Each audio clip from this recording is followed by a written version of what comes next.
Hello mga mari! Ngayong araw ay magtutupi muna ako ng aming hinigaan. Ito, inuna ko muna yung mga habol at ipinagilid ko muna para madali siyang maayos. Pagkatapos ko palang hiwalayin yung una at saka habol mga mari, pinatindig ko na itong aming foam kasi wawalasin ko kasi yung ilalim. Kasi yung alikabok nasa ilalim kasi mga mari.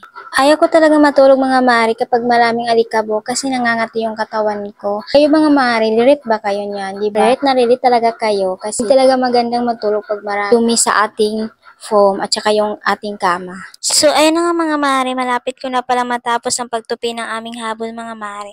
Isusunod ko naman yung aming una. Kaya ganyan lang talaga ako magtupi mga mari, ganyan lang yung hitsura niya.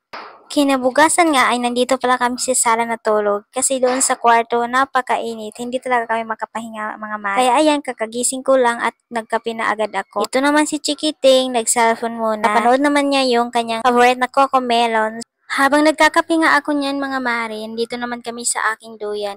Ito talaga yung aking routine laging araw-araw nandito sa duyan. Pagkatapos ko pala ng lahat ng gawain mga mari, nandito naman ako sa aming labahin. Marami akong labahin ngayong araw kaya tara, samahan niyo. Dito muna ako sa tindahan nagbabantay. Sa mga oras pala niya mga mare ay hindi ko pa talaga natapos yung aking labahin. Binabad ko muna siya dahil mamaya ay kukusutin ko na. Nandito pala muna ako sa aming mga plato. Marami kasing hugasin kagabi. Hindi ko nahugasin kasi bigla sumakit yung aking katawan. Kaya pagdating ng umaga ay hinugasan ko ng mga mare.